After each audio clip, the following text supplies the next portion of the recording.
Hey guys, and welcome back to DarkLogic Studios' Attack on Titan theories and discussions. Before we go any further, I want to give you fair warning that these videos are going to contain lots and lots of spoilers. So if you're not caught up with the manga, then what are you doing with your life? Seriously though, if you don't want spoilers, you should probably click on something else. If you're all caught up though, then let's get to it.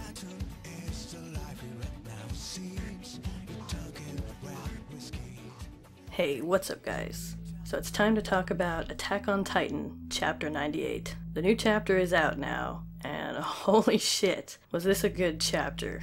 A lot of stuff happened in this chapter again. There's a lot of stuff to talk about this month. So, if you are an inquisitive individual who wants to look at the deeper side of Attack on Titan, then subscribe to my channel because we get really deep into this shit here at DarkLogic Studios, so if you're into that kind of thing, then you don't want to miss my upcoming videos. Like, things are gonna get crazy. But anyway, let's get into this chapter. So the title of this chapter is called I'm Glad. We've already got a really melancholy tone going on here. So we start out with REINER. He's talking to a bunch of Marleyan officers, the generals or whatever, and he's sharing his opinion on how they should attack Paradise Island. And he's telling them that they should attack from the north side because most of their defenses will be gathered in the south where the Titans come from. However, one of the officers disagrees with him and tells them that they can only dock at the wharf on the south and it'll use too many supplies, basically saying it would cost too much money because it's all about money. And then REINER has to remind them that they've already lost 32 ships to the south side of the island because they're fucking idiots. REINER's just like, I'm telling you what I know, you asked for my fucking opinion, douchebag. And then he's like, alright, we're in the wrong. It's our fault for giving Eldians the right to speak. I thought we'd at least be able to converse. Freaking douche. And REINER's just like, sorry about not meeting your expectations. It almost feels like kind of underhanded sarcasm on REINER's part, but he's like so straight-faced. Then after the meeting, we see our warriors and they're talking, and Galliard's saying the plan for Paradise Island seems to be going well. The senior officers seem to be quite wise. I'm looking forward to seeing what plans they come up with. And then Pike says, like entrusting everything to 4 children. Pike's got a good point. That's the sign of a rational government, is when you entrust the entire outcome of humanity to 4 little kids. Like, what the hell? So, and I think when she's saying that, she's referring to REINER and Annie and Bertolt and Marcel, but we've got this interesting visual at the same time of these 4 kids in the background, and it turns out that it's Gabby and Falco, and they're running, and as they're watching, they see Falco run past her and beat her. And Udo and Zofia are like congratulating him and all like excited, and Gabby's just in the background being all salty. And then Colt says, whatever marks Falco gets at this stage, Gabby's superior ranking won't change. And he's basically saying that no matter what Falco does, there's no way he can surpass her anyway. And Galliard disagrees with him, and he says, who knows, the selection criteria seems pretty vague. And then Zeke reminds him that he shouldn't look down on his warrior's honor or whatever. And then he puts his hand on his shoulder and he says, I guess you're just being a big brother. And says, let's go. He's like, where to? And Zeke's like, to play catchball. And Pike asks Porco, what's wrong? He seems bothered by something. Then we see Zeke and Colt throwing a baseball back and forth, playing catch like a couple of little kids.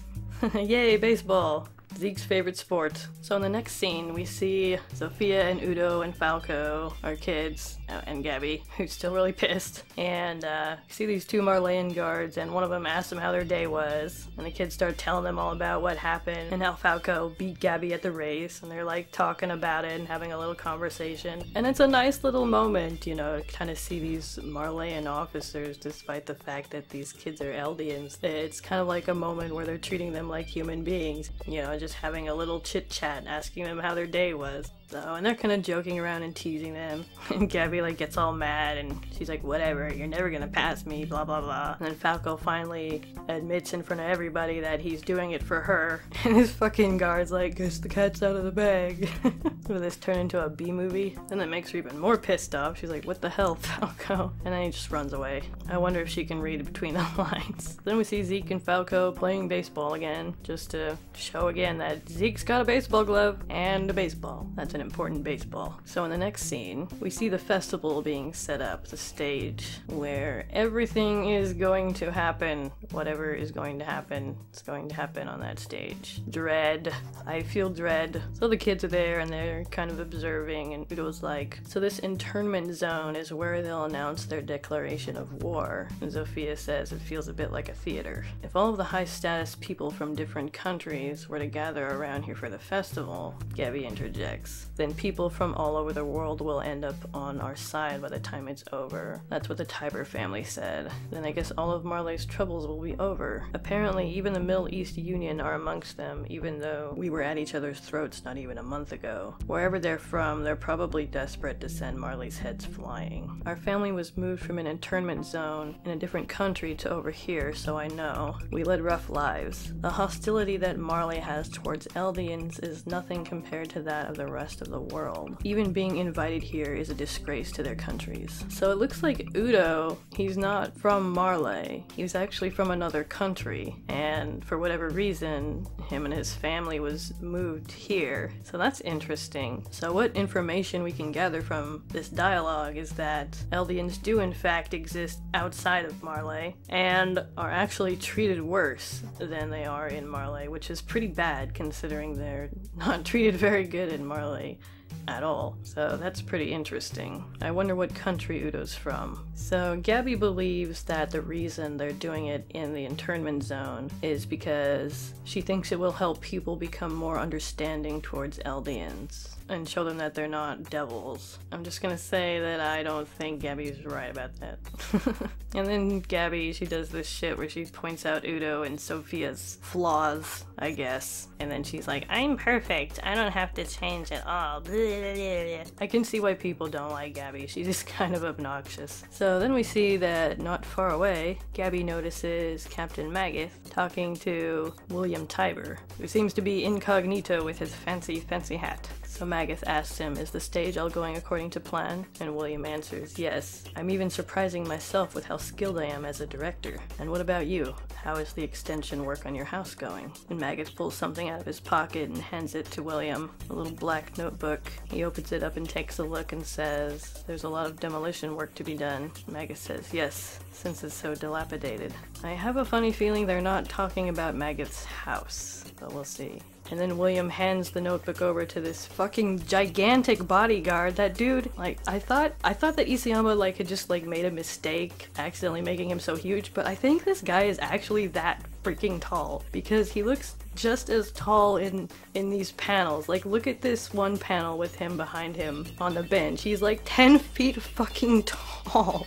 Like, he's not that much closer to, like, our perspective that he should be, like, 3 feet above Maggoth. This is, like, this is crazy. Who the fuck is this guy? This is the biggest mystery of this chapter. Who the fuck is this tall guy? He's fucking ridiculously tall. I have to know. So anyway, he hands this big-ass dude this tiny-ass notebook. Oh, he looks like a giant. What if it turns out that the tall dude ends up actually being the Warhammer Titan and not William? That'd be quite a twist. So then William says, congratulations, Mr. General. The military is yours. And boom, just like that, Captain Maggoth is in control of the military. But he says, no, Mr. Tybur. The military belongs to this nation. Then William says, sure. However, I've entrusted the military to you. Even though it's only been 1 month since you took my hand that day, it still can't have been easy. And Maggoth says, I wouldn't be a soldier if I opposed my superior's commands. William says, I'm neither your superior nor a soldier. Maggoth says, but you are this nation's highest commander, so this country is yours. This country is not mine. It's the people's. The Marleyans and the Eldians, William says. I'm simply holding the steering wheel. I understand now why my ancestors didn't want to do it. It's too heavy a burden. Even now, I want to let go of it, but now I'm past the point where I can. Oh, this is not looking good. Not looking good at all. I'm simply, how should I say this? Someone whose turn somehow just came along. Oh boy. So he sits down. Magath is like, the house was about to fall apart, but there were still some pillars that were usable. If we follow them, then they say we will already be infiltrated with mice. So what the heck is going on in this scene here? What do they mean when they're talking about this house? Well, I definitely think this is some kind of metaphor. When they're talking about the house falling apart and needing to be rebuilt, I think what they're talking about is Marley itself. Marley, as we know, is on a path of destruction, and in order to keep it from collapsing, then something needs to change. That means, in order to rebuild anew again, something needs to be destroyed. Now that's a pretty scary analogy, and it's kind of going along with what I was already thinking was gonna happen at this festival. I have been getting a bad feeling about this festival ever since they first talked about it a few chapters back. I've just had a bad feeling about this thing, so oh boy. I'm not exactly sure what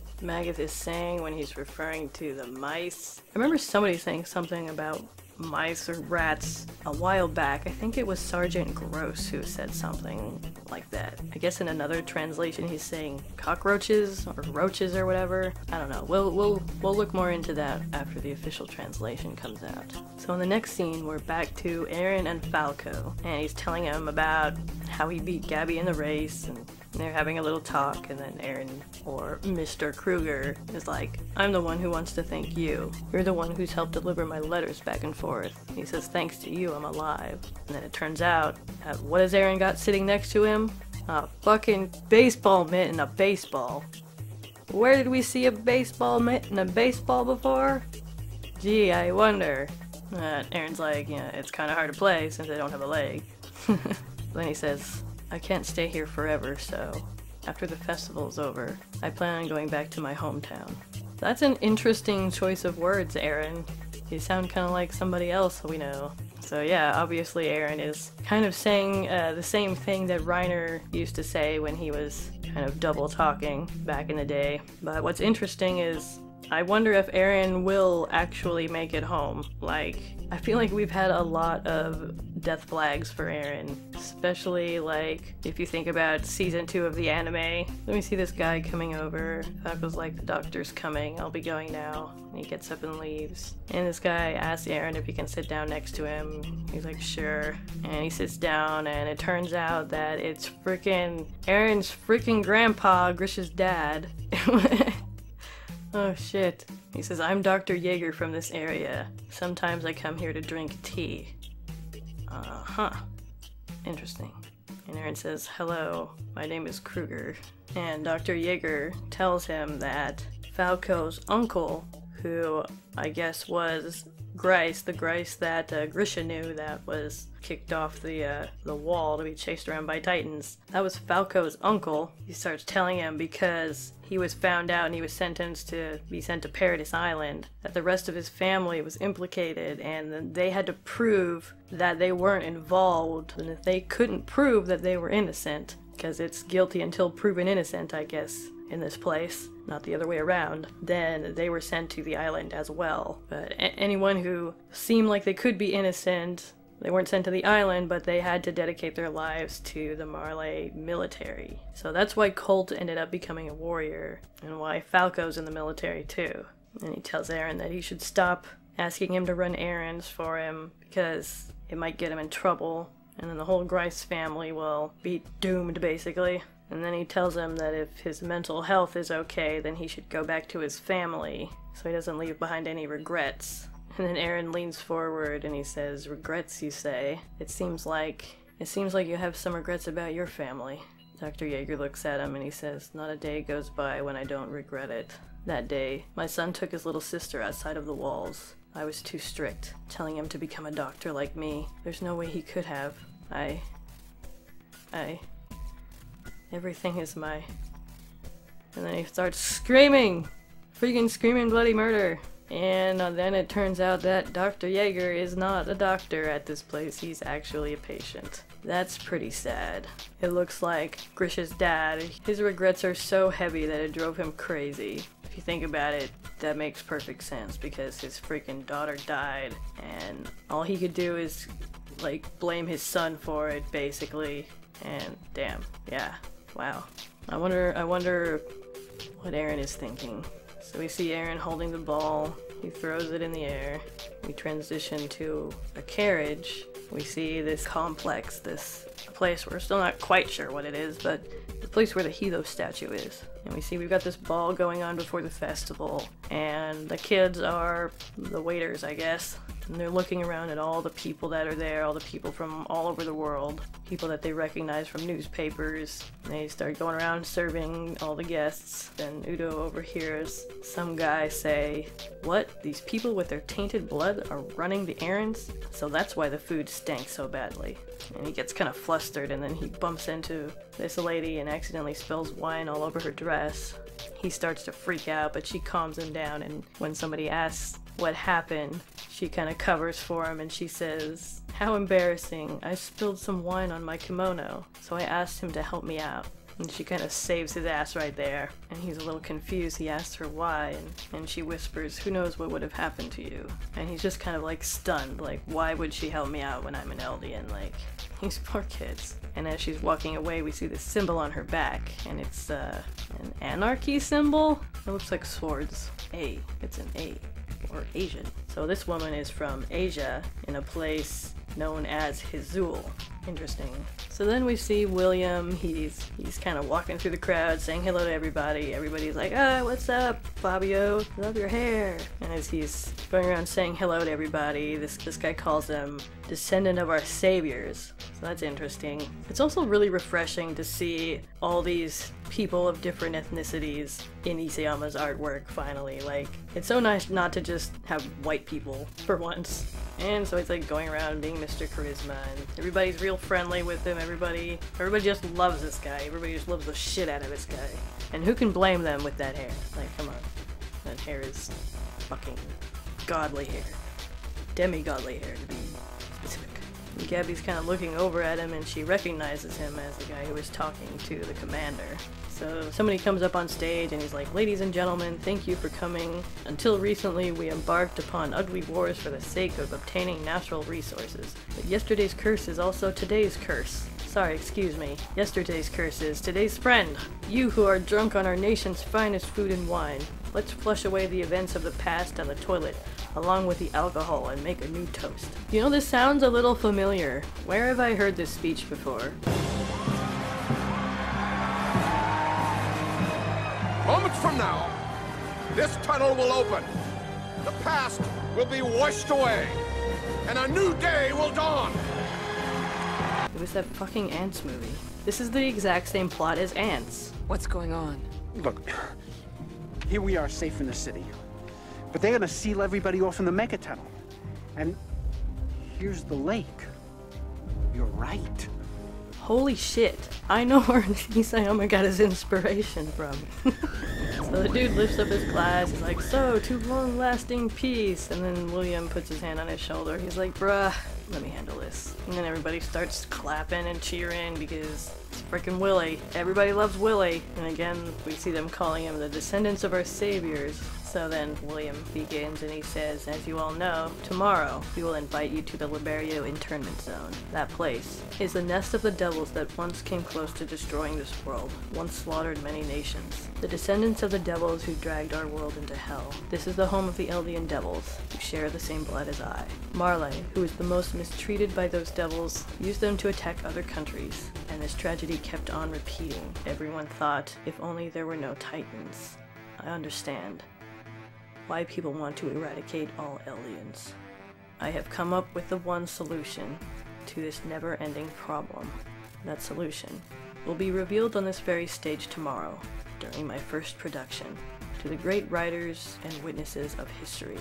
And then they all have a little toast. And man, I'm gonna stop right here a second because I want to talk about this scene. Like I said before, I've been getting major bad vibes from this festival, and everything that not only what William said, but that dude before him said right here, it's all pointing to something really big and really terrible happening at this festival. Now, I don't know about you guys, but I'm getting a serious Ozymandias vibe from William, like big time. Like, if you don't know who Ozymandias is, he is a character in Watchmen, and if you haven't seen Watchmen, I'm not going to spoil it here, but he does something at the end, and of course the reason I'm bringing this up is because we know that Isayama was heavily inspired by Watchmen, but aside from a few conversations and the general themes and dilemmas that characters face in this story, I have been wondering if there was going to be more to that statement. I've been wondering ever since I heard that if the end of this story is going to be something kind of like what happened at the end of Watchmen. So next we see Gabby waking up, and she's late. She's late for the festival. She runs out and she finds her friends, and they're all chomping on ice cream. The festival has started in Liberio, and there's all these food stalls everywhere, and the kids are like going crazy, like trying to eat everything that they can, and they're like in this like mad, insane craze. Like they've had way too much sugar and they're just like about to explode. So Falco shoves the ice cream in her mouth and he's like, come on, let's go. As they're wandering around, they want to buy more food. They don't have enough money. So Reiner sees them, and we get this sequence of panels where we see him just buying them thing after thing, all this different food. And that scene really got me, because it's kind of like Reiner knows that he's not gonna live for much longer. He knows that these kids aren't gonna live very long, and he's like probably thinking to himself, I might as well just spoil the shit out of them while I can, you know, because they're not gonna have anything else fucking good in their life. And it looks like Gabby probably overindulged a little bit, and Reiner's like dragging her off, and Gabby's kind of mumbling, and she's like, somehow recently all these things are just happening for the first time. Somehow I get the feeling that something's about to change. That's right, something is about to change, Gabby, but I have a feeling you're not gonna like what's gonna happen.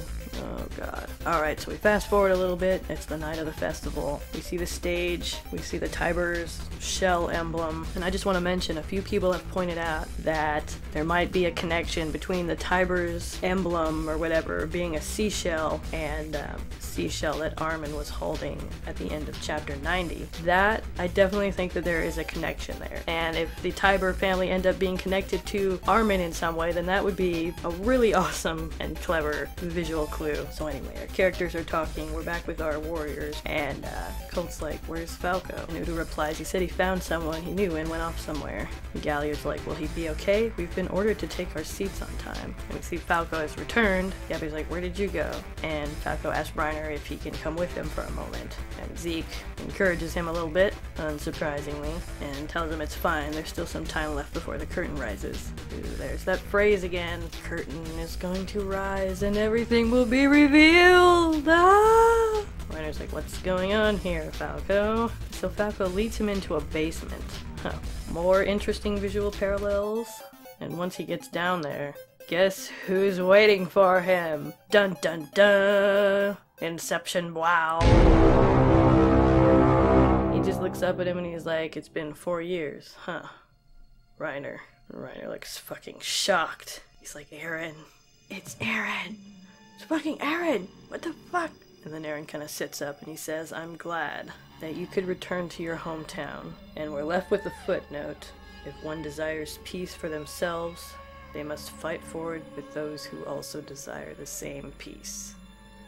So, for those of you who think that EREN and Reiner are gonna have some major battle right now, I don't think that's gonna happen.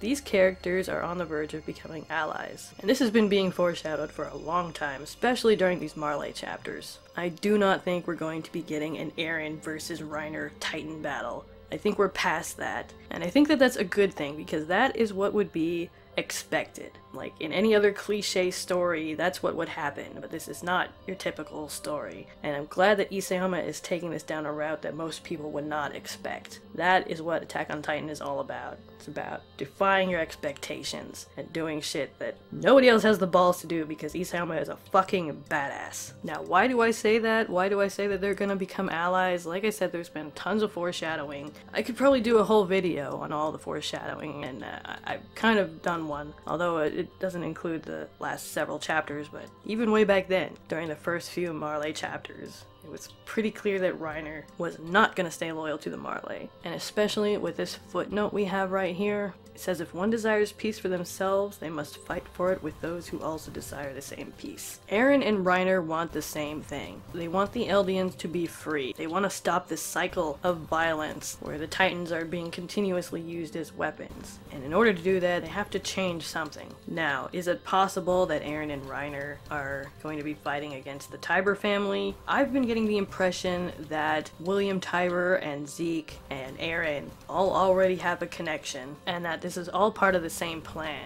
I don't think EREN and Zeke are at odds with the Tybur family. I think they're all in this together. And now they're about to pull REINER in. And I mean, looking at these panels, looking at EREN's face, especially in this last panel, when he looks up at REINER, he doesn't look mad at all. Like, he doesn't look bitter, he doesn't look angry, he doesn't look like he wants revenge. He's looking at REINER with this expression of what looks to me like empathy or sympathy. Maybe EREN has come to understand at this point that him and REINER are not that different. And I think that that's pretty cool, if that's the case. I think that that's so interesting to take these characters, these bitter enemies, and have them team up at the end for a common goal. And you know Isayama has had this planned since the very beginning. I'm so interested to see what's gonna happen in the next chapter. I'm so excited for all the juicy drama that's gonna come out of this conversation. I wonder what Reiner's gonna do. Do you think Reiner's gonna cry? Do you think he's gonna beg for forgiveness? I don't think the festival is gonna happen in the next chapter. I think that the whole next chapter, well, most of the next chapter is gonna be dedicated to EREN and Reiner's reunion and their reaction to each other and whatever conversation that they have, whatever they talk about. Like, I'm really looking forward to seeing how this plays out. This is such a cool setup right now. What's going to happen?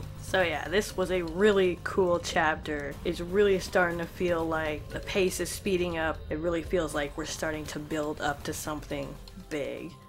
And I love how Falco is like so happy to introduce Reiner to this dude that he met at this hospital. Like, I wonder if like EREN has told him anything about Reiner, about how like he used to know him or something. I'm sure he hasn't told him everything, obviously, then Falco would not be smiling. Poor little Falco, he probably thinks like he's reuniting like these old best buddies or something. He has no freaking idea what has happened between these two. So anyway, there is still a lot to talk about with this chapter, and I know that I had said in my last video that I was going to do a video about theories on what's going to happen at the festival, but since this chapter already came out, I decided to go ahead and review it and give my thoughts on it, and that actually works out better because now I've got a lot more to work with. I think I have a lot clearer idea of what's going to happen at this festival now. This chapter has pretty much confirmed my suspicions, and I am both excited and absolutely terrified. But anyway, and who do you think that Asian lady was? What's going to be the significance with her? How is she going to play a part in the story? It's interesting that she was introduced this way. She clearly sympathizes with Eldians, at least with Eldian children, or maybe she just sympathizes with children, who knows. But it's clear that these kids were like really surprised by the fact that she would help him out at all. Alright guys, so let me know what you thought of this chapter in the comments. What do you think's gonna happen next? What do you think EREN and Reiner are gonna talk about? This chapter was really awesome in my opinion. I love where this is going. I'm really excited to see what happens next. Tell me your thoughts in the comments, and if you enjoyed this video, make sure to like, share, comment, and subscribe if you haven't already to catch more of my Attack on Titan videos. And if you want some deep, in-depth discussion of this chapter, make sure you hit that notification bell so you don't miss everything we're going to be talking about this month. We've got a lot of build-up going on, and damn, I want to know what you guys think is going to happen. Tell me in the comments. This manga is fucking amazing. Okay, thank you guys again so much for watching, and I will see you next time. Peace.